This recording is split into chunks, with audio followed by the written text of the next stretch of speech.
Lemel. Bonsoir Angers. Merci Angers. À chaque fois, je suis gêné quand il arrive. Ça me met toujours dans une espèce de malaise. Alors, Michael, comment ça va? Mais bien, vous étiez en train de décrire mon CV, vous arrêtez pas? Vous voulez dire en dehors des village people vous voulez... De quoi allons-nous parler? Alors, faire un point sur votre vie depuis ces dernières longues années. Alors, puisqu'on est dans une dynamique de rébut, oui. Je vais m'adapter à dynamique, le terme est un peu excessif. Hein. Vous étiez dans une phase de rébut tout au plus. Je vais vous faire deviner mon thème avec les outils que j'ai à ma disposition. Vous avez choisi comme thème de conversation le marteau. Alors parlons du marteau, merveilleux. C'est pas tout. Le marteau. Et qu'est-ce que c'est que ça? On dirait un os en fonte. alors le marteau et l'os en fonte. Gaël? Ça pèse son poids. Oui, c'est la fonte, en même temps, c'est ce qu'on a dit. Qu'est-ce que c'est que cet engin? Une enclume. Oui. Une enclumette. Une enclumette. Une petite enclume quand même. Donc nous allons parler de marteau et d'enclume. Ah, et quelle merveilleuse idée. Et comme j'espère que quelqu'un nous dira, tiens, si on parlait de marteau et d'enclume. Et comme j'ai réussi à négocier jusqu'à 37 minutes de conversation... Il ne faut pas exagérer non plus. Non, pas terne, vous voyez qu'il ne fait que 5 minutes, parce que sinon ça va passer pour la corruption. Situé, c'est là qu'il me faudrait demain. Vous pouvez pas tenir le micro pour que je parle, voilà. Je rappelle, c'est le championnat du monde de conversation. Là pour l'instant, effectivement, on est... Alors, qu'est-ce qu'on fait? Mais c'est n'importe quoi. Donc on peut clouer... Vous allez vous clouer la cuisse. Mais non, mais ça c'est... Mais les gens ne voient pas, ça ne les intéresse pas. Les gens sont de quoi de jeter des orties. Donc c'est la première activité, donc plutôt pratique. Oui, d'accord. Oui. Voilà. Ou alors... Ou plutôt... Pardon? À vos risques et périls. À nos risques et périls de votre genou, si je peux me permettre. Voilà. Ou alors... Non, mais on fera ça devant tout le monde pour que tout le monde puisse voir et éventuellement participer, parce que j'ai quand même... Vous avez plusieurs clous? Ah bah oui. Vous êtes organisé? Oui, non, mais comment j'ai fait Jésus récemment. Donc là, voilà. Ne le prenez pas mal, vous n'avez pas tellement le type Jésus, si je puis me permettre. Rien de personnel, mais on ne le voit pas toujours comme ça dans les églises. Il est généralement blond avec une barbe et les cheveux qui tombent sur les épaules, ce que vous n'avez pas. Là-bas, les cheveux, parce que les épaules, vous les avez. Merci. Je vous en prie. Alors après. Voilà, ou plutôt, et alors? Oui. Parce que je pense qu'on aura le temps de faire les deux. C'est interminable ce début. Un sujet plutôt philosophique. Ah! Mais basé sur la construction. On aurait pu économiser les 3 premières minutes d'introduction, hein, on aurait été plus efficace. Alors oui, mais alors qu'est-ce que vous entendez par là? Déconstruire et détruire, quelle différence? Très intéressant. Et comme c'est fascinant. Autant c'était ennuyeux au début, d'un seul coup ça prend de l'intérêt. Alors pour quelle activité vous voulez opter? Ah ben pour déconstruire, reconstruisons le monde. Balancez tout ça par terre, on s'en fiche. Dans la déconstruction, il y a, selon moi, une idée de comment c'est structuré. C'est-à-dire, on démonte les choses avec méthode. Pourquoi pas mieux reconstruire derrière? C'est une idée, c'est à point de vue. Voilà. Et détruire, c'est sans méthode particulière. C'est-à-dire qu'il y a quelque chose qui est là et on ne veut plus qu'il soit là. Et alors, votre philosophie générale, quant à l'avenir du monde et quant à votre façon de concevoir la vie, est plutôt déconstruction ou destruction? Je pense que la déconstruction est un petit peu plus paisible. Vous êtes forgeron, vous êtes comment? Alors, venez manipuler pendant que moi je vous décris ce qu'il faut faire. D'accord. Voilà. Alors ici vous avez une enclumette. Approchez Gaël. D'accord. Et voilà. J'arrive.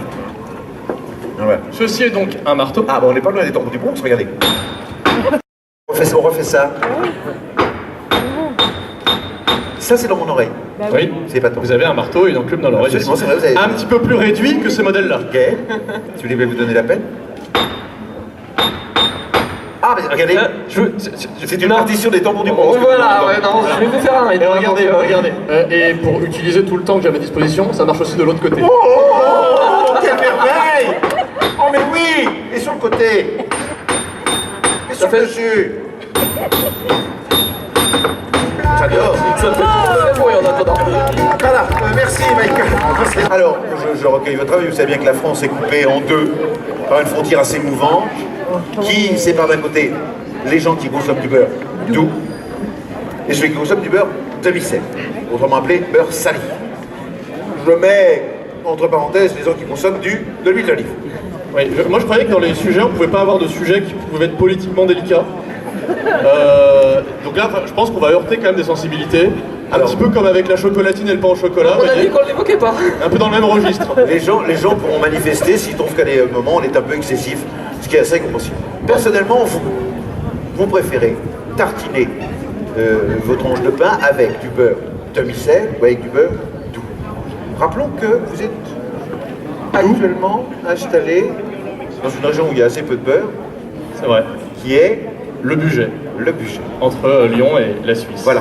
Il y a l'endroit où il n'y a pas de beurre du tout. Il y a du gras, il y a du saindoux, il y a tout ce qu'on veut, mais il n'y a pas de beurre. Donc comment est-ce que Je tartine mes tartines. vous êtes, alors, mettons, vous êtes chez vous, le matin, Oui. vous venez de vous lever, Oui. votre aimable compagne qui est quelque part ici, que je salue, au passage, vous dit, va nous préparer des tartines. Elle est là. Oui, oui, elle est là. Elle vous filme là. Elle est là, elle est superbe.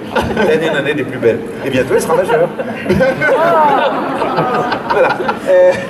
Et donc, alors, Je l'ai rencontrée au collège alors que j'étais moi-même enseignant de... non, c'est beaucoup plus intéressant que de parler du beurre d'eau. C'est le syndrome Macron, qu'est-ce que vous voulez? Oh non. Mais inversé. Ah bah oui, oui, oui, oui, oui. J'ai fait comment? On veut dire qu'un jour, Lucie sera présidente de la République. Madame la présidente. Donc Lucie vous dit, bon ben, hé, chérie, tu te lèves, tu vas faire des tartines. Qu'est-ce qui se passe? J'ai du mal à me lever. Je galère à répondre à votre question, mais en même temps, c'est la réalité.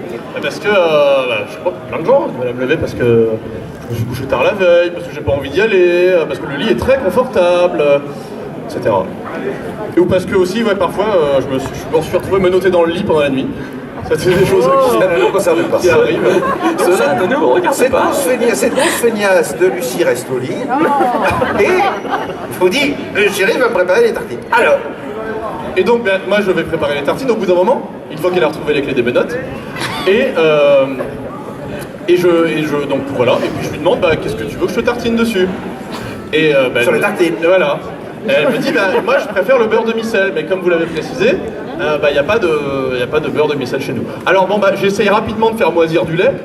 Hein, rapidement, c'est compliqué. Ah bah oui, non, mais voilà, je souffle Faut le dessus, barater. enfin voilà, bon.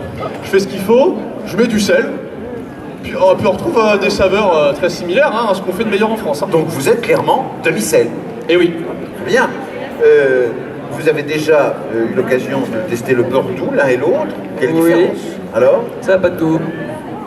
Alors je vais être plus mitigé, je pense qu'il a le même goût que le beurre demi-sel, sans le sel. Il y en a qui ont pris de l'avance sur ma vanne, je crois. Effectivement, vous êtes on l'a vu venir de très loin. Vous êtes synthétique. C'est pas inintéressant. Très bien. Beurre demi-sel, beurre doux et huile d'olive. Moins salé aussi. Hein. Non, parce que, oui, je suis d'accord, mais dans le sud, par exemple, on fait des tartines d'huile d'olive.